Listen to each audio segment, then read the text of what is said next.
The first part of the stage wasn't very difficult, but the last 100 Ks in the dunes, off track, it was easy to make a mistake and get lost in the valley.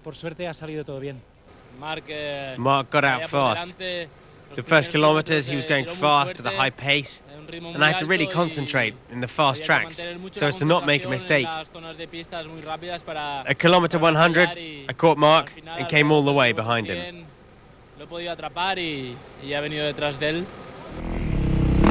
It's not so easy for everyone in the sand, though. Perdona, caigo. Perdona. Mi mancò il pie, coño.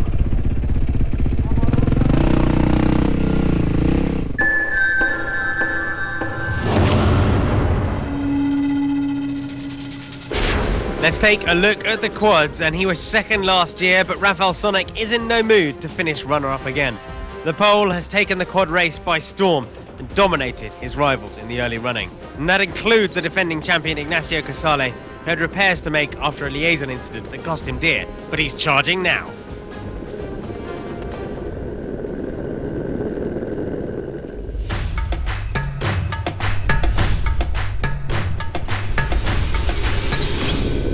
After a steady start, Carlos Sainz looked to be in contention for a podium spot. He was indeed fourth overall at the beginning of the day, but the Spaniard was forced to stop with mechanical issues.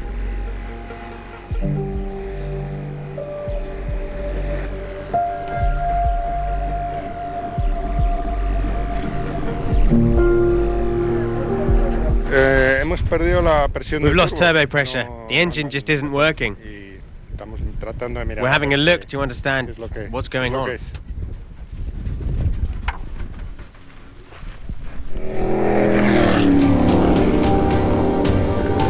Orlando Terranova, the winner on day 3, had the hard task of opening the way. And leaving his country did not suit the Mini driver. He was indeed forced to stop with mechanical problems. His dream of winning the Dakar seemed to have faded away. The man left to open the Dakar after Terranova was forced to stop was Giniel de Villiers, but he struggled too. The South African, however, managed to keep a reasonably fast pace. It was not that far away from his rivals.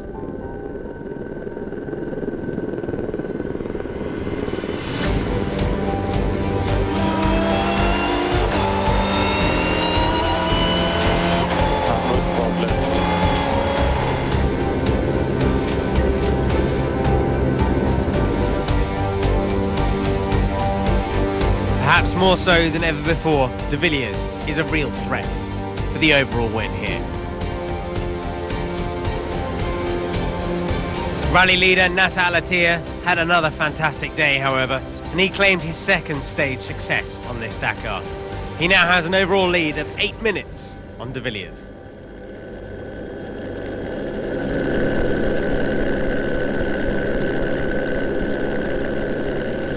Taking a look at the trucks, the Kamaz have dominated so far, and Eduard Nikolaev is the best of the blue bunch and leading the standings at the halfway mark.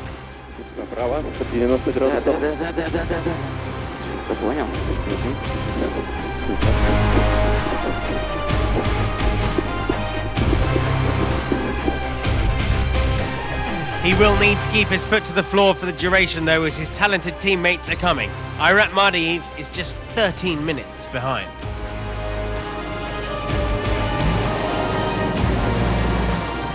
While the early challenge of Leprez in his new man has faded after getting stuck in a dune on day 6.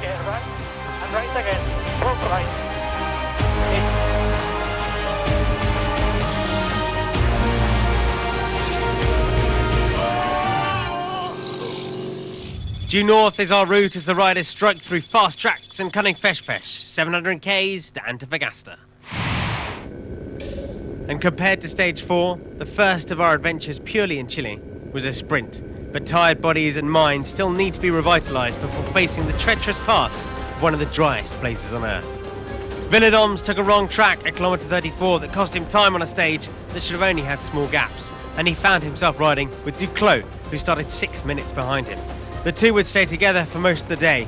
Duclos, the best finisher in 9th, but Jordi Villedoms finally pulled ahead on the road as they fought for a place in the top 10. But there is one man with an obvious plan, and that plan does not apparently involve opening the road for too long. Joan Barreda took what looked like a tactical stop, which allowed Coma past. He then quickly resumed in the wheel tracks of the KTM rider.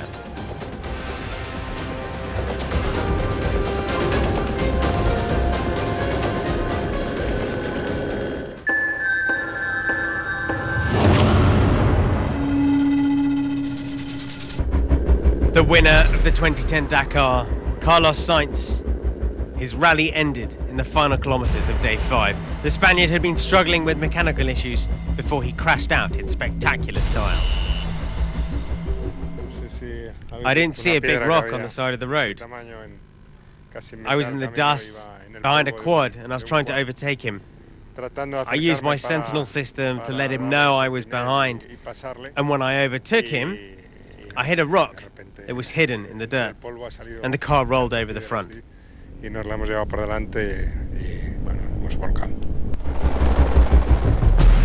It was adios Dakar for El Matador. He was flown back to the Antofagasta bivouac, exactly like a year ago when he was forced to quit for similar reasons.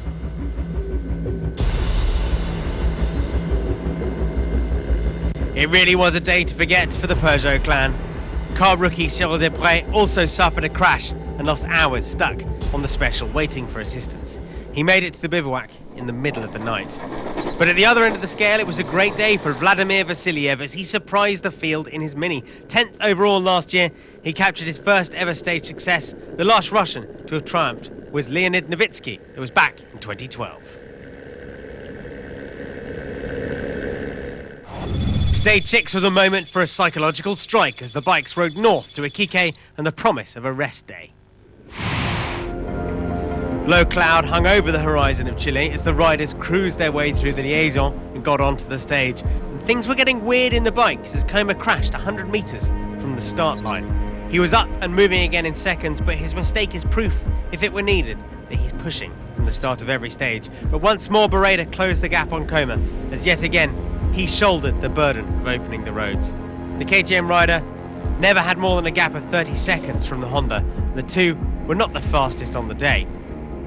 And with that news, Coma seems to have gained the upper hand as they will start separately amongst the field for the marathon stage in 2 days' time, with Barreda crucially in front.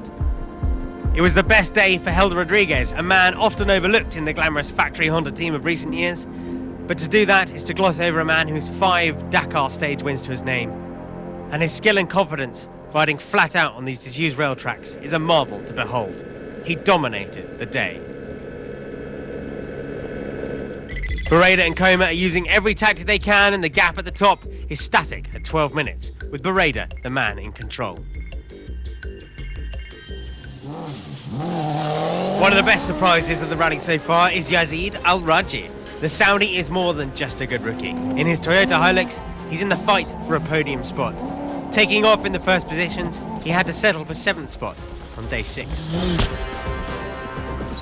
Gilles de Villiers took off 2 positions behind his rival, Nasser Al-Attiyah. He therefore had the advantage today, but the South African couldn't do much against the Qatari. He finished 2nd, losing just over 30 seconds on the stage. After a great start and the best time after the first part of the session, Stefan Petterhansel was again struck by bad luck. The Frenchman was forced to stop with mechanical issues. Thankfully, he had spare parts in his car, but lost 20 minutes. But there wasn't much anyone could do against Nasser Al-Attiyah. Taking off 6th, the 2011 champion increased his overall lead on his way to his 22nd special success on a Dakar. And it all seemed just a bit too easy for Nasser. Actually, not sweating, nothing, but really we enjoy our day and we have a target and we need to be in our target. That target is the overall win, and with a gap of 11 minutes after 6 grueling days, it's a good start for Al-Attiyah. But watch out for the Toyotas as we head into the second half of the Dakar. And with Iquique embracing the race, it's just getting warmed up in 2015.